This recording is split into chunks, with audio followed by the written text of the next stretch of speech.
Over the last 3 weeks, I've been racing across the US on the trails, roads, and track. But today, I'm taking on a whole new challenge. I'm racing the US Vertical Mountain Running Championships, my first ever uphill-only race.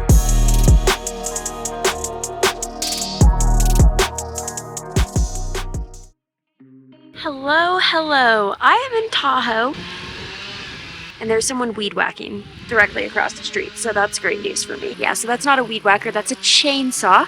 Good. I'm racing the Broken Arrow Ascent tomorrow. It is the US Vertical Mountain Running Championship, so top 4 US finishers will earn a spot on the world team, which is obviously the goal for me. I had hoped to qualify in the Classic Mountain Running Championships.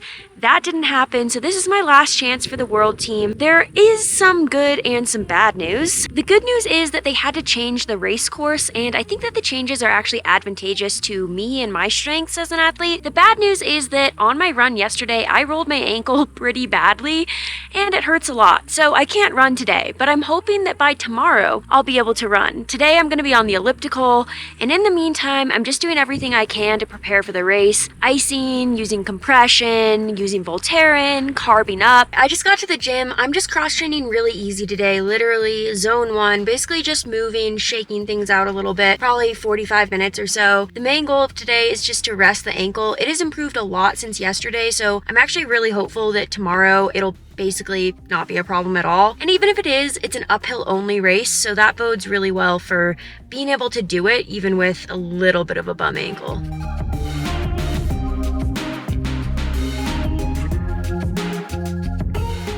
I just finished on the elliptical, kept it super easy, super relaxed. I watched Spencer's video, and I just want to give a huge shout out to Spencer, his Uncle Howard, and his dad Keith. While I was off, doing all this stuff, traveling across the Pacific Northwest, they moved our entire apartment into our new house. I would never ask anyone to do that, but Spencer just took it upon himself to take initiative to do that. And then his dad and uncle, and Lauren as well, helped. I literally just feel so lucky to have those people in my life that they'll do that for me without me saying a thing. Like, I can't describe how amazing that is. I feel loved, I feel lucky, and I can't wait to get back to the house. But for now, I'm just gonna do some core and mobility stuff.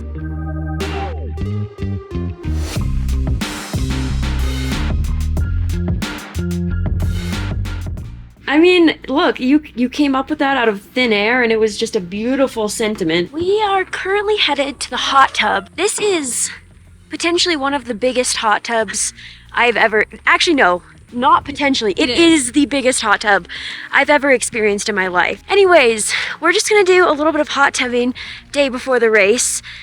Blood volume, it's gotta be up. How you feeling, Sarah? Oh, I'm good. I've got 2 days pre-race, so nerves have not quite set in yet, so I'm just going for a nice time. Yeah. But a much needed relaxation, I think. Yeah. Sarah's brain does as much mental gymnastics as mine does, I fear.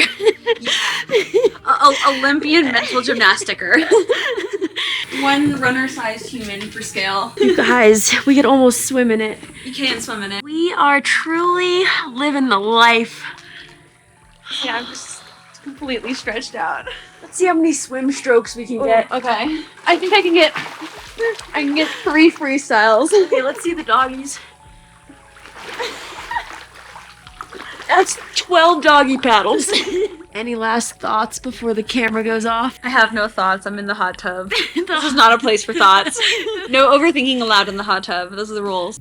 Just a stability that you can then anchor the tape to keep strap.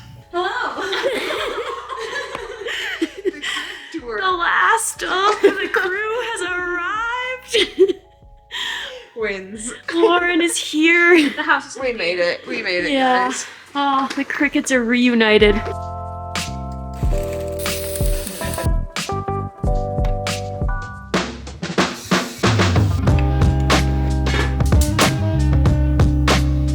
It is race morning. I'm talking a little bit quietly because I'm the only one awake right now. It's just after 5:30. I'm having some coffee, doing my mobility, and then I'll make breakfast.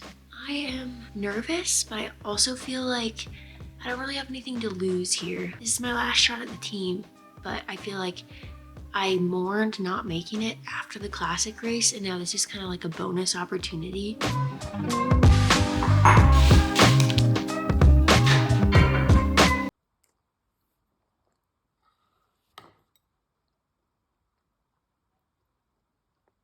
Learned how to tape my ankle yesterday from a tutorial from David. Hopefully this will like help it feel stable during the race.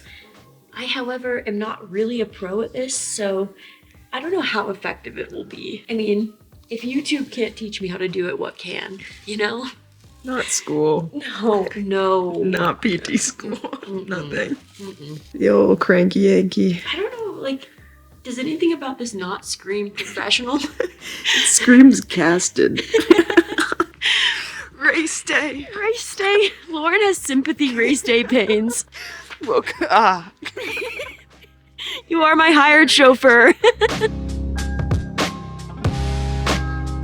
We're trying to find bib pickup, and we've sensed that it might be in this direction. Based off of nothing. Nothing at all. I feel like the senses were correct. Don't test our senses. Yeah. Rule number 1. What's rule number 2? You don't need a rule number 2 after that. That's so true.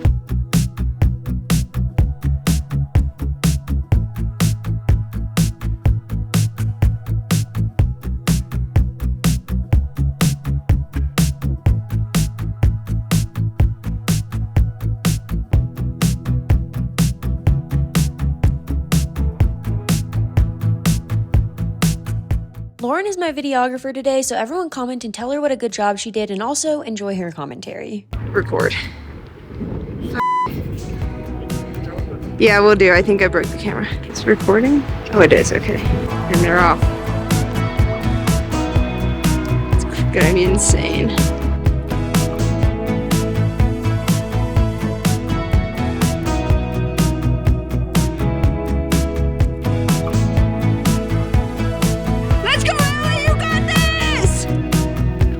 You got it, Allie! Cricket legs, you got this! Holy shit. Insane. Just the whole start. I was so overwhelmed by the start of this race and how crowded it was, but we went up this steep grassy slope and then got funneled to the right onto a cat track, and this was basically just a steep road. I was basically immediately on the struggle bus, and during this race I was wearing my Coros Pace 3 and arm heart rate monitor, so I have super accurate data that shows the struggle I was in. My heart rate went up quickly, but it was at pretty much the max it got to the whole race by just 4 minutes in, and the max was 180, which is low for me since I routinely get up into the high 180s during track workouts in Boulder. At this point in the race, we got to a little bit of relief with some switchbacks, but it was still very steep, and I already felt like I had no legs. Just muscularly, my legs were completely gone, and even though there were some portions in the second half of the race that were downhill, I just felt like I couldn't get my legs to move. They literally felt like bricks. This has happened to me in steep uphill races before, where muscularly, I cannot get the output I need to be maxed out aerobically, and it's super frustrating because I just feel like I'm stuck, unable to give my best. At this point, I was nearing the end of the race, which was very exciting since I had felt like it was not my day since about 0.3 in, but we ended on a little bit of a downhill, and the live stream gets as bad as possible right when I'm finishing, but I crossed the line at about 32-38. I ended up getting 17th place, which is honestly really far off of what I thought that I could do. I truly believe I could have gotten top 4 on a good day, but today was not my day. And if you look at my effort pace on Coros, you can see that it was 5:41 for this race, which is shocking for me because at Sunapee, my effort pace was 5:19, and even in a threshold workout that I did last week, my effort pace was 5:27. Well, that didn't go as planned. You know, it was pretty bad. It was remarkably bad, but we have at least one really bad trail race a year, so it's my annual tradition. I'm gonna retire from trails for a while. Gonna do track for a bit. It's just a bummer when races go badly. I was just saying that, like, it makes me feel dumb for even trying because, like, I mean, this race, it wasn't like I needed to do this or I had to do it. Like, I just chose it. And, like, with how badly it went, that feels like such a dumb decision on my part. I just feel stupid. Like, why did I put myself in this? Why did I think I could succeed? But it's never actually dumb to try. Like, it can feel like that retrospectively, but if I hadn't tried this, I would have regretted not trying. So it's, like, better to feel dumb for trying than to never try, or some philosophical shit like that.